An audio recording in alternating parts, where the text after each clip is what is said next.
You're listening to Not So Live from Asteroid G, a military service doing unethical experiments in outer space. I'm your host, Mike Finkelstein. With me, as always, is...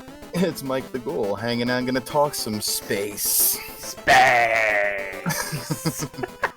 So today we are going to be discussing the Alien series. We have in the past on this show discussed aliens in multiple forms, but we haven't discussed it with you. And you seemed really interested in doing the Alien series, so I figure we can discuss it, because there's new stuff coming up on the horizon for Alien, along with the fact that otherwise no one seems to have a fucking clue what to do with this franchise. So... Right. So, yeah, it's a franchise that's pretty near and dear to my heart. I'm a big fan of it. I've been watching it since I was a kid. Saw Aliens far too young, I'm sure, and I've been terrified of them ever since. Everyone has. If you weren't alive when it came out, you've seen it far too young. In fact, I think some of the people alive when it came out probably saw it far too young, and they were in their 30s. So there are parts of that movie that are quite frightening. It's really good, but it's a movie that really builds upon the idea of less is more. It spends a long time waiting for you to get to the monster, and it doesn't even get to the real monster, the alien giant xenomorph that you know, until like... what, an hour in, almost? Most of the movie's over before the big monster's revealed. Before that, we get, like, the eggs and the face hugger and the chest burster, and it's all freaky. It's very much like, the formula that was used for Jaws. Like you said, less is more. The less you see the shark, the more you build anticipation. Yeah. Same thing with the alien here. You see him burst out the chest burst. There's a little tiny thing, and they're going around with, like, a net and, like, a little cattle prod thinking they're going to handle it. And then when the thing finally appears, and you're like, what is this monstrosity? And it's just, it overpowers them. Yeah, no, and that's the thing. It's like, it's an impressive movie, but it's impressive especially for the fact that it's 1979 when this was made. I mean... past a certain point, we just don't even get an alien movie like this in any form, because like, we don't need to do this with practical effects, we'll just do this all with CGI, and it doesn't feel the same. Admittedly, the fact that, they use some weird puppets and a dude in a suit sometimes is noticeable, but for the most part, the movie holds up because it's all practical. Yeah, and we've talked about this before, with John Carpenter's The Thing and the remake there and the original. Like, practical effects, like, there's a presentation there that really just can't be duplicated no matter how good your CGI is. Then that's not to say CGI doesn't look really good sometimes. It certainly has come a long way. But there's just something about that the guy in the suit, the less is more, behind the corner, what's lurking, that really made this work back in the 70s and 80s that is kind of lacking now. The scare is there, the thrill is there, but I don't know. They keep looking, how can they go bigger and better when, the original was really good. Well, there's no way for them to do like that particular feel of that chest burster scene in the mess after everyone thinks that it's all over and everyone's happy. Like, they did that, stage it that way with practical effects to surprise the people on set so they could get honest reactions. You aren't going to get anywhere near the same, like, reaction when they go, okay, and now this tennis ball is the thing coming out of his... It's just not the same. Yeah, it just doesn't feel the same, like you said. And there's some good stuff out there, like, the Prometheus movies and the Alien Covenant, say what you want about them. The animations were okay, I guess, but even like back Alien versus Predator, like that was where it kind of turned for me. Was it an exciting movie? Was it a fun movie? Sure. It was certainly better than Requiem.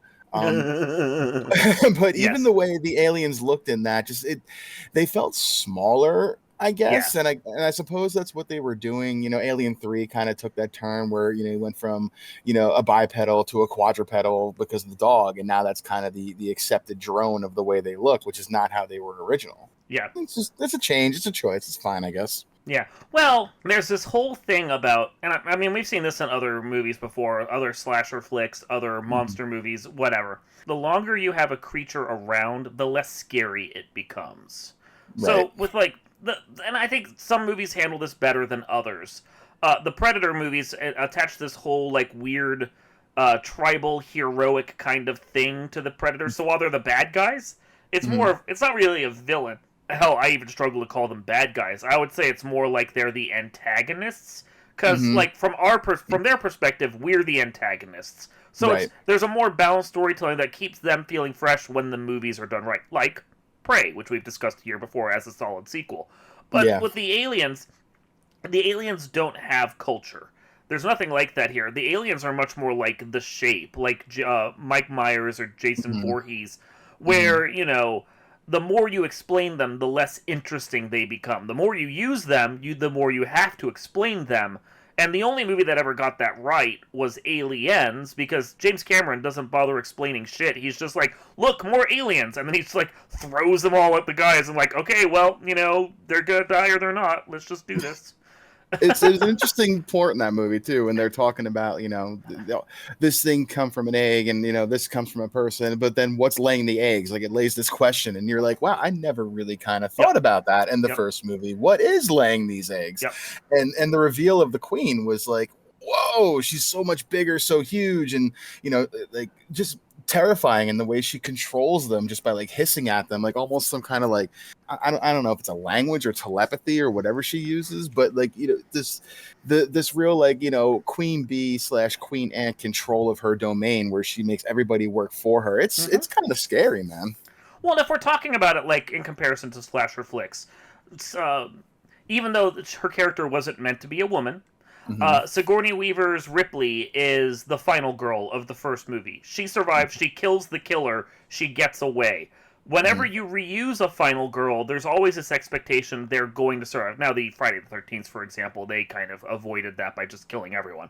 Right. But, like, oh, look, the final girl's here in the first scene of the new movie, and she's dead. Okay. No, but... Thanks, movie. That was so pointless. But no, like you think like the Screams or something. They keep reusing the same characters. For the most part, those characters survive. They've got plot armor. Ripley was expected, at least in the second movie, to maybe have plot armor. So instead of making her the final girl, the introduction of the alien queen is interesting, because now it's her, like Ripley with her quote unquote drones, the Marines, the Jarheads, which, if you talk military parlance, drones. And then it's against the alien queen and her drones. So it's kind of like elevating Ripley in the movie, and she is protecting her brood, which is mostly Newt, against the alien queen protecting her egg. James Cameron, with that story, was brilliant to juxtapose the two against each other to create like balanced factions in a way that none of the other movies have done, in part because they killed off Newt, and that's just sad. But and also just like you can't really pull that trick twice. He got away with it because it hadn't been done, and it gave us a new facet to Ripley. And then where do you go from fucking there? It's an interesting comparison. Like, they're almost like the franchise kind of pits them as almost two sides of the same coin, right? Light and dark, good and bad, yin and yang. And they kind of build off that in Alien 3 when Ripley finally does die at the end of the movie, sacrificing herself to kind of end the legacy of the xenomorph, and then save a bunch of shitheads that didn't deserve it. right. Like, I mean, it's prison planet with some really bad people on it. So bad. And whatever. And then I guess they were like, we can't, let this die. We got to keep suckling at this teat and sell, merchandise. They bring back Alien Resurrection, which is an okay movie. Yeah, it's okay. So Alien 3 is really well directed for a really shitty movie. And that's all Fox's fault. Like, they got David Fincher, which is great.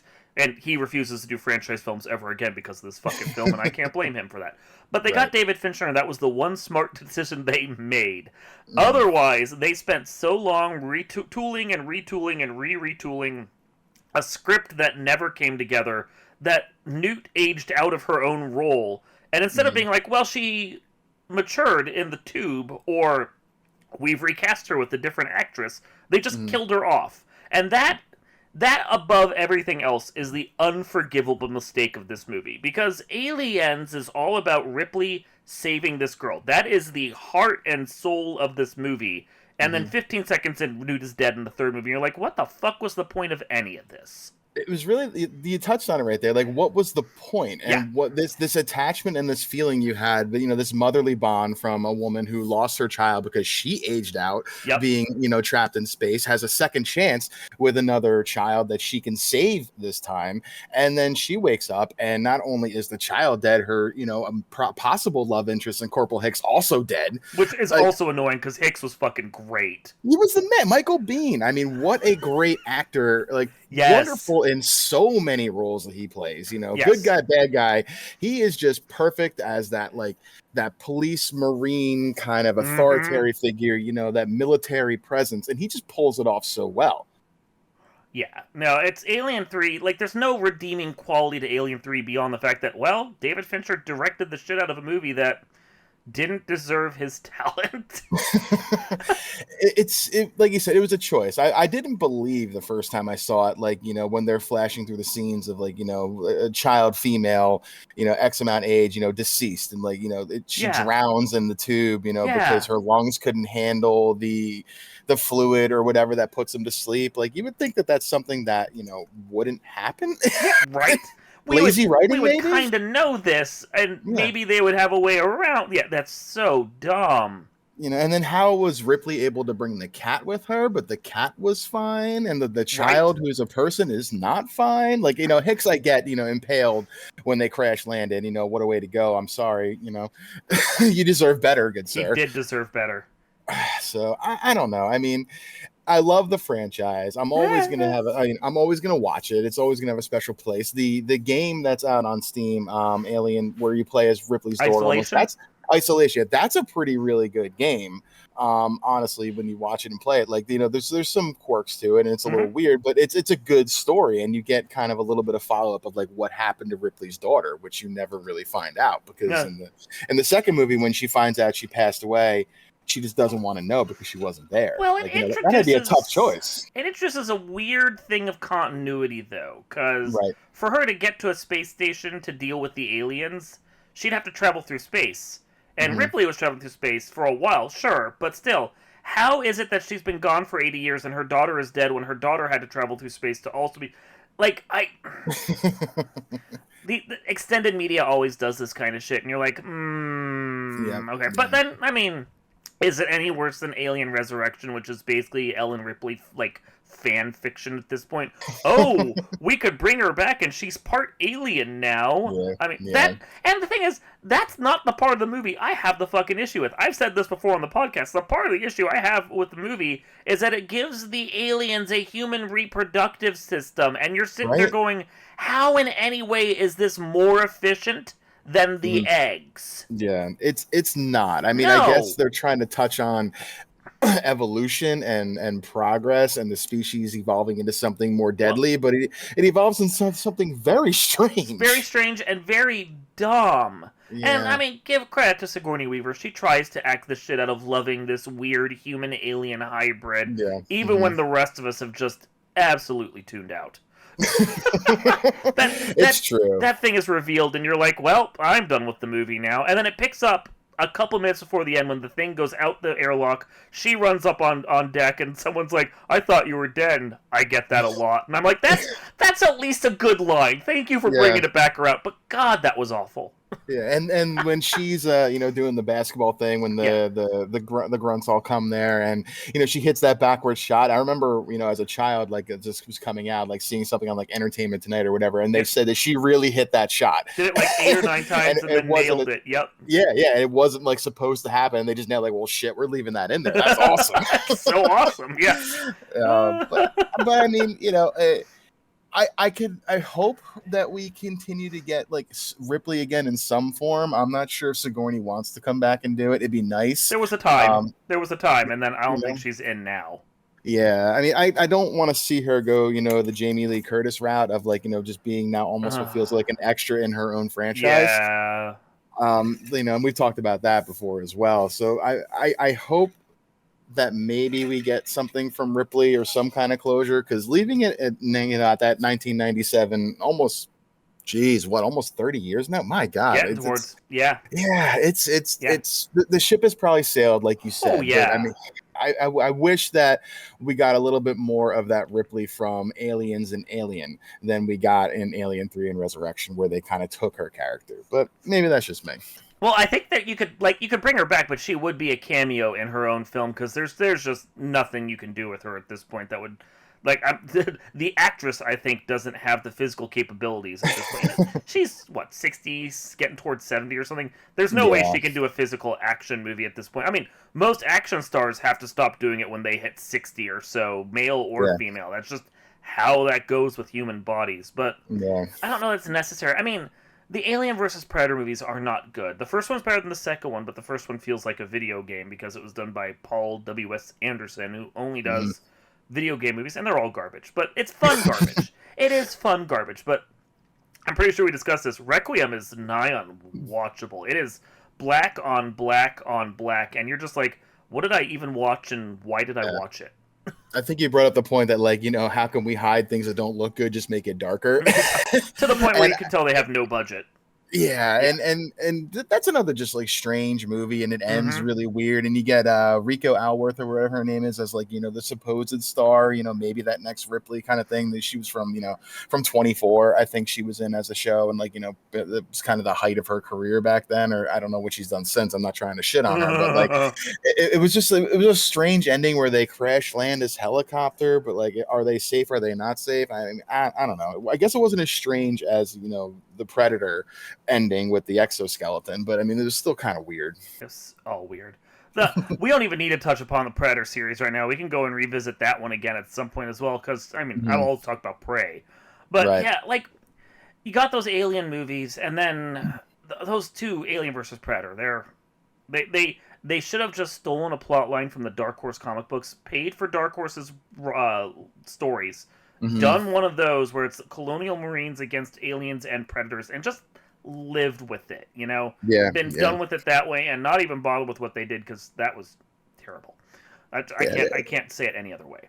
But It was a then good way to put it, though. Like you said, though, the first one felt like a video it game. did. Like it had its fun moments, it had its spooky moments, it had its jump scares here and there, and it was kind of cool. But the second one with the Predalien, like you were waiting to see this creature that comes out at the end of the first one. You're like, oh, what's this monster gonna be? And like this really just questionable decisions on like killing the mothers and like the pregnancy ward or whatever. Yeah, it Like was it really was a strange. strange choice to So like strange. I mean, we'll kill women and children now is okay. And I mean, I guess the Predator has morals, though. So I don't know. I don't know either. It was so strange.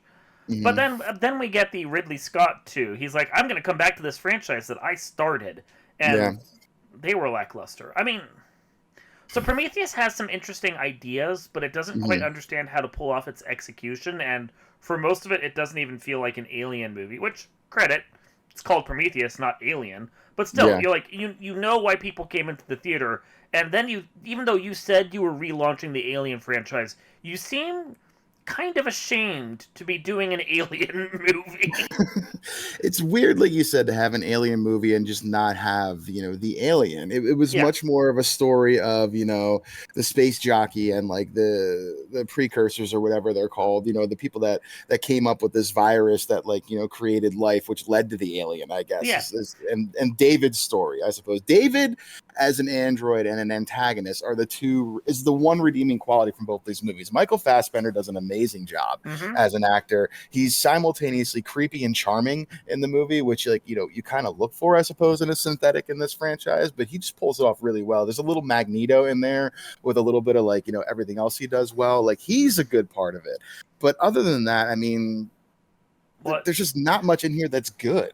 Well, it introduces a weird life cycle for the alien, and it's like, oh, we're gonna have the backburster now, and I'm like, okay, Hmm. how does this relate to anything we've seen before? And if this is something as a precursor to what we know, you need to give us more explanation because now you're adding way too much story to this. On top of the fact that is this supposed to be a prequel to Alien itself, or is this just a random space jockey ship that we're getting? Because the movie's never even clear about that. It's just not clear about anything.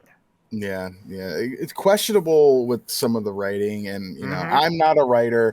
I'm not shitting on people that I know a little can. bit more than I do, but it was just it was some weird choices, and you wait for this reveal at the end, and you think this alien's gonna come out, and it's this thing called like the Deacon or whatever. It doesn't even look Doesn't right, even but I look mean, right. Yeah. maybe it's building to what it's supposed to be, and then in Covenant you get these white aliens that are like almost humanoid looking with this weird kind of face with no eyes. Like it's Yeah. weird. Yeah, the Covenant at least had more gore and more like action and so forth. Yeah. I think that was where the backburster came in.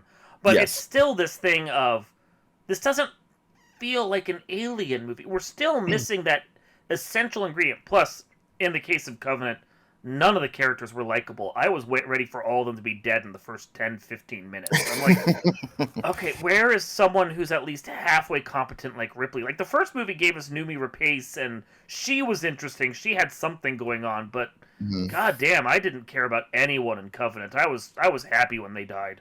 Yeah, I wasn't, on board with really anybody there either. None of these characters really, stuck or spoke to me. I didn't really feel it. And someone else, like, I mean, Elizabeth Shaw, did she get any more of a raw deal? Like, what's going on here? Right? No. I mean, it's sad. Like, you think like this is this new, Sigourney Weaver heroine role, and then they just kill her off screen and she becomes an experiment. Like, again, okay, it's a choice, but why? She died on her way to her home planet. Yeah, like, I mean, David, what are you doing, man? I don't know. It was fine. It was fine. I like the movies because they're Alien movies, and I like the Alien franchise. But if you're gonna do them all, you do them all. But yeah. Like, Ridley Scott is upset because he didn't get to do his third one, and I think the rest of the viewing public is perfectly okay with that.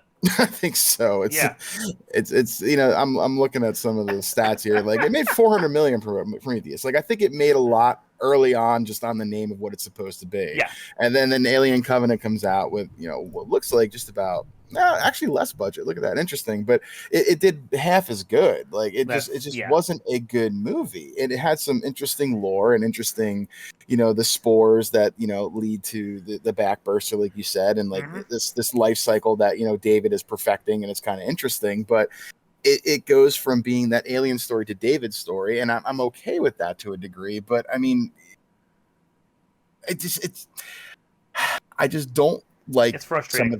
It's frustrating because I feel like it could have been better. Yeah. No, I agree. I think, well, okay, Damon Lindelof wrote the first of those two, Prometheus, and I know he has some good credits under his belt, and I know he was involved in Lost, but from what I know of it, the Prometheus feels like latter Lost and not early Lost. Like, it's like we have a lot of really good ideas, but fuck if I know where to go with it. So we're just gonna kind of vaguely end it and do stupid things. Yeah, and it felt like a lot of like throw shit at a wall and see what sticks kind of thing. Yeah. And it just, and the ending was ambiguous, kind of, sort of like, I don't really, like you said, we're not going to get a third one anyway. It seems, I don't know what Romulus is going to be. I haven't really read much on it. I'm trying to avoid till I can kind of get closer and kind of get excited for it. But it's a. I'm not upset. I'm disappointed. Is all I want to say about it. That's fair. When you see like a series like Predator go into the weeds and then manage to reemerge with a good solid voice, and like Prey comes out and you're like, yes, that's it.